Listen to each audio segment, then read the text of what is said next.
بسم اللہ الرحمن الرحیم۔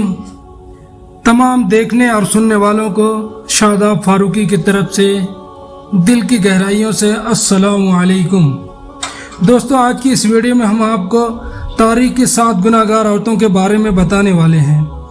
کون تھی وہ عورتیں جاننے کے لیے ویڈیو کو آخر تک ضرور دیکھیے۔ تو ویڈیو شروع کرتے ہیں۔ دوستو، تاریخ میں ایسی گناہ گار عورتیں گزری ہیں جن کے بارے میں اللہ پاک نے اپنی کتاب قرآن مجید میں ذکر کیا ہے۔ یہ عورتیں نہ صرف انسانوں کی گمراہی کا باعث بنی بلکہ بعض تو اللہ کے پیارے انبیاء اکرام کو بھی قتل کرانے میں پیش رہی۔ نمبر 1، حضرت لوط علیہ السلام کی بیوی۔ اردن اور اسرائیل سرحدوں پر جہاں آج 1.5 سی نمکین پانی کی جھیل موجود ہے، نمک سے بھری اس جھیل میں آج تک زندگی کا کوئی نام و نشان نہیں تھا۔ آج سے ہزاروں سال پہلے یہ انتہائی زرخیز علاقہ تھا جہاں صدوم اور عمورہ نامی شہر آباد تھا۔ یہی وہ قوم تھی جس پر اللہ نے حضرت لوط علیہ السلام کو نبی بنا کر بھیجا۔ اس قوم کا گناہ بہت بڑا تھا۔ ایسا گناہ اس سے پہلے کسی قوم نے نہ کیا تھا۔ اس قوم کے مردوں کے ساتھ اور عورتیں عورتوں کے ساتھ بدکاری کرتی تھیں۔ حضرت لوط علیہ السلام کی بیوی، جس کا نام بائلہ تھا، حضرت لوط علیہ السلام کی بیوی تھی، لیکن اندر سے کافروں کے ساتھ ملی ہوئی تھی۔ وہ اپنی قوم کا ساتھ دیتی تھی۔ اس بیوی کے لیے اور کیا بدنصیبی ہو سکتی ہے کہ ساری زندگی ایک نبی کے ساتھ رہتے ہوئے بھی اللہ کے حکم کی نافرمان رہی۔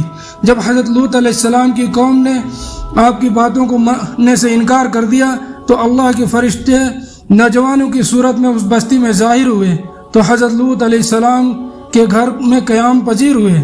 حضرت لوط علیہ السلام کی بیوی اپنی قوم صدوم کے ساتھ ملی ہوئی تھی۔ اس نے جا کر اپنی قوم کو بتا دیا کہ نوجوان ہمارے گھر ٹھہرے ہیں۔ ان لوگوں نے حضرت لوط علیہ السلام کے گھر کو چاروں طرف سے گھیر لیا۔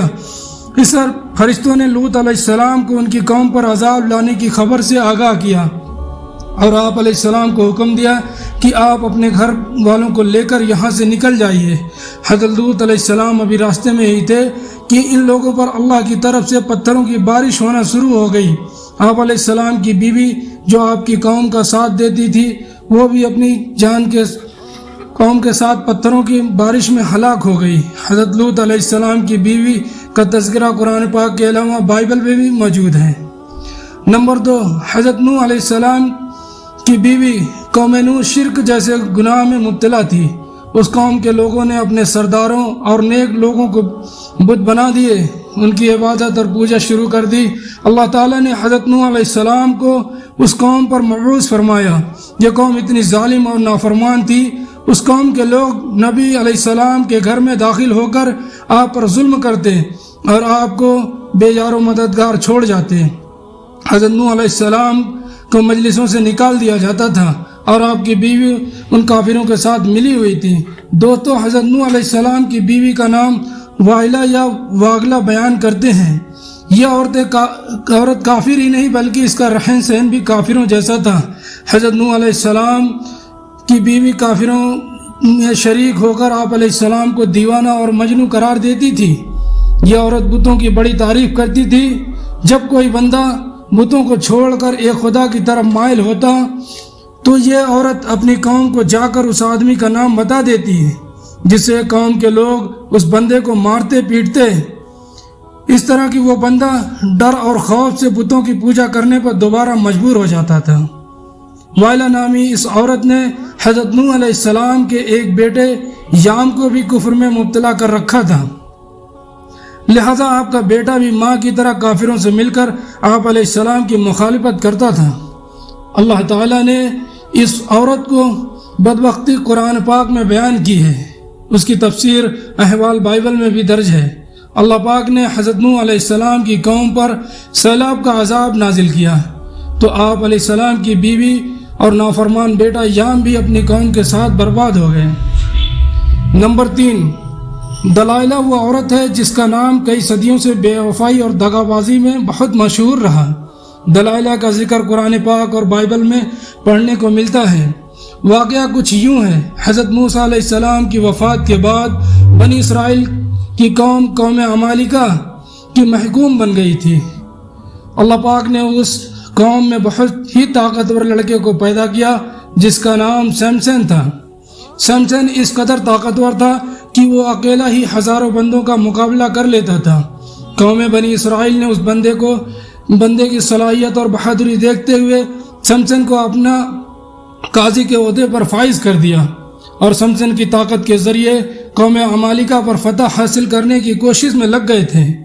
دوسری طرف قوم عمالقہ سمسن کی طاقت کا راز جاننا چاہتی تھی، اس لیے انہوں نے اپنی قوم کی ایک لڑکی جس کا نام دلائلہ تھا، اس کو سمسن کی بہادری اور اس کی صلاحیتوں کا راز جاننے کے لیے سمسن کے پاس بھیجا تھا۔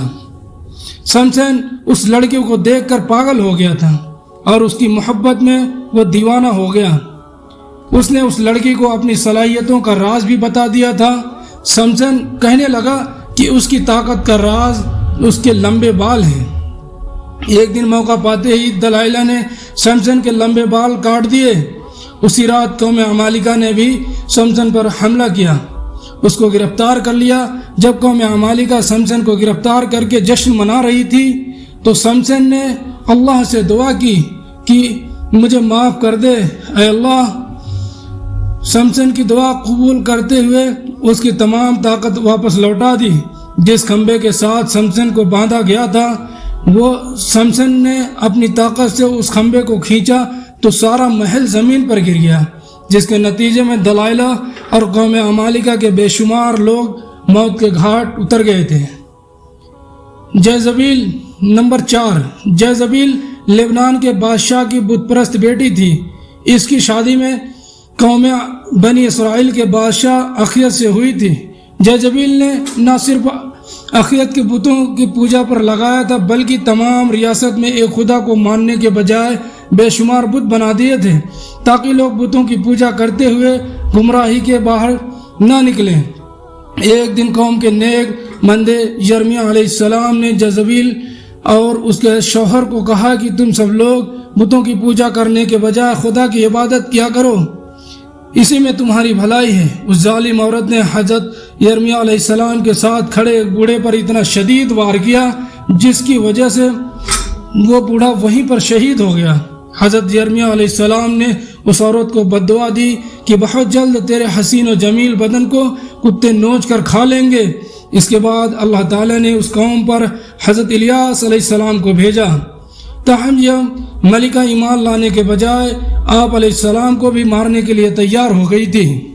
پھر ایک دن حضرت یرمیہ علیہ السلام کی بد دعا رنگ لائی اور ملک اسرائیل پر سرحدوں کے قبائل وحشی نے حملہ کر دیا۔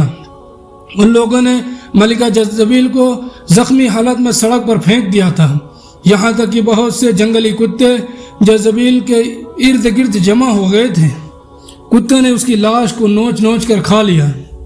نمبر 5۔ عطالیہ حضرت الیاس کے دور کی تعلق رکھنے والی جیزبیل نامی عورت کی بیٹی تھی جس کا نام عطالیہ تھا۔ یہ لڑکی بھی اپنی ماں کی طرح بہت حسین و جمیل تھی، یہ بھی کافر تھی۔ اس کی شادی یہودا کے بادشاہ سے ہوئی تھی۔ اس قوم میں بھی ہر جگہ بتوں کی عبادت ہونے لگی تھی۔ اس قوم پر بھی وحشی لوگوں نے حملہ کیا تھا، جس وجہ سے وحشی لوگوں نے یہ یہودا کو بھی قتل کرنا چاہتے تھے، لیکن یہ بادشاہ ایک غار میں چھپ گیا تھا، جس وجہ سے اس غار میں ہی بادشاہ کی موت ہو گئی تھی۔ جب وحشی ملکہ عمالقہ اور اس کا بیٹا اغزالیہ کو اپنے ساتھ لے گئے، ان ماں بیٹی کو بہت زیادہ ذلیل و رسوا کرنے کے بعد ماں اور بیٹی کو آزاد کر دیا تھا۔ اس کے بعد عطالیہ نے بتوں کی عبادت سے توبہ کر کے حضرت موسیٰ علیہ السلام کے مذہب پر آ گئی، لیکن اس تبدیلی کو سال بھی نہیں گزرا تھا کہ عطالیہ پھر کافرانہ کاموں کی طرف لوٹ گئی۔ اس کی بیٹی کے قتل کے بعد ملکہ عطالیہ کو بھی سلطنت یہودا کا تاج پہنا دیا گیا۔ اس نے اپنی دولت کے نشے میں آ کر اپنے پوتوں کو قتل کروانا کی کوشش کی، رعایا پر ظلم و ستم کرنے لگی۔ اس کا پوتا اس سے جان بچانے میں کامیاب ہو گیا تھا۔ یہودا کے لوگوں نے اسے اپنا بادشاہ بنا لیا تھا۔ یہ ملکہ عطالیہ اپنے محل کے باہر اپنی ہی قوم کے ہاتھ ذلیل و رسوا ہو کر مر گئی۔ عطالیہ کا ذکر بھی بائبل میں تفصیل کے ساتھ موجود ہے۔ نمبر 6۔ ہیروڈیا۔ دوستو، تاریخی انسان کے سب سے گنہگار عورت کہا جائے تو غلط نہیں ہوگا، کیونکہ یہ عورت حضرت یحییٰ علیہ السلام کے قتل کی ذمہ دار ہے۔ یہ حضرت عیسیٰ علیہ السلام کی پیدائش سے چند برس پہلے کی بات ہے کہ ہیروڈیاس ایک غریب اور حسین و جمیل عورت تھی، فلسطین کے خاندان کی بہو بن گئی۔ اس کی شادی شہنشاہ کے دوسرے بیٹے ہیروڈوس سے ہو گئی اور اسی ہیروڈوس کے گھر میں ایک لڑکی پیدا ہو گئی۔ جب وراثت کی تقسیم کے بعد ہیروڈوس نے دیکھا کہ سب سے زیادہ طاقت تو فلپ کے بھائی اینٹیپاس کے پاس ہے، تو اس نے بھی اپنے شوہر کو چھوڑ کر اینٹیپاس سے شادی کر لی۔ انہی دنوں اللہ کے پیارے نبی حضرت یحییٰ علیہ السلام، جنہیں اہل کتاب یوحنا کے نام سے پکارتے ہیں، وہ لوگوں کو درس دینے لگے۔ ہیروڈیاس کو اپنی دینی باتیں پسند نہ تھی، جس کی وجہ سے اس نے حضرت یحییٰ علیہ السلام کو گرفتار کروایا۔ ہیروڈیاس نے کافی بار کوشش کی کہ اپنے شوہر اینٹیپاس سے آپ علیہ السلام کو قتل کے احکامات جاری کروا دے۔ اینٹیپاس ایسا نہ کر سکا۔ ہیروڈیاس کی بیٹی سلومی جب جوان ہوئی تو اس نے حضرت یحییٰ علیہ السلام کی معصومیت اور نور کو دیکھا تو آپ علیہ السلام پر فدا ہو گئی۔ اس نے آپ علیہ السلام کو گناہ کی دعوت دی، لیکن آپ علیہ السلام اس کی طرف آنکھ اٹھا کر بھی نہ دیکھتے۔ اب یہ دونوں ماں اور بیٹی یحییٰ علیہ السلام کے خلاف ہو گئی۔ ایک دن بادشاہ اینٹیپاس کے سامنے سلومی نے بہت ہی بیہودہ ڈانس کیا۔ پھر رقص کرتے ہوئے اس نے اپنے جسم کے سارے کپڑے اتار دیے۔ اس رسم میں بادشاہ نے بہت دلچسپی لی اور سلومی کا یہ رقص اتنا پسند آیا کہ اس سلومی سے کہنے لگا، تم کیا مانگنا چاہتی ہو؟ تمہیں ابھی حاضر کیے دیتا ہوں۔ اس عورت نے جواب دیا، میں چاہتی ہوں کہ آپ یحییٰ علیہ السلام کو قتل کر دیں۔ بادشاہ جو کہ بھرے محفل میں سلومی سے عہد کر چکا تھا، اس نے حضرت یحییٰ علیہ السلام کو شہید کروا دیا۔ اس طرح سلومی اور اس کی ماں اس گناہ میں شامل ہو گئی۔ نمبر 7، ام جلیل ابو لہب کی بیوی تھی، جس کا اصل نام عروہ بنت حرب تھا۔ اس کی آنکھوں کا بھنگا پن نمایاں تھا، اس وجہ سے لوگ اسے کانی کہا کرتے تھے۔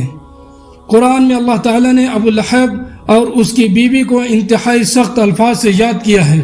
اس کی وجہ سے ابو لہب اور اس کی بیوی کا نبی پاک صلی اللہ علیہ وسلم کے ساتھ سخت مشرکانہ رویہ، دونوں میاں اور بیوی کو تکلیف اور اذیت پہنچانے کا کوئی بھی موقع نہ چھوڑتے تھے۔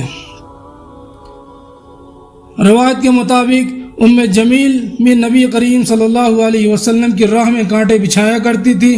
جب سورہ لہب نازل ہوئی تو ابو لہب کی بیوی غصے سے بے قابو ہوئی اور بہت ہی بڑا پتھر اٹھا کر مکہ میں رسول کریم صلی اللہ علیہ وسلم کی تلاش میں نکل پڑی۔ کعبہ میں حضرت ابو بکر کے سامنے اس حالت میں آئی تو کہ اس کے منہ سے جھاگ نکل رہی تھی۔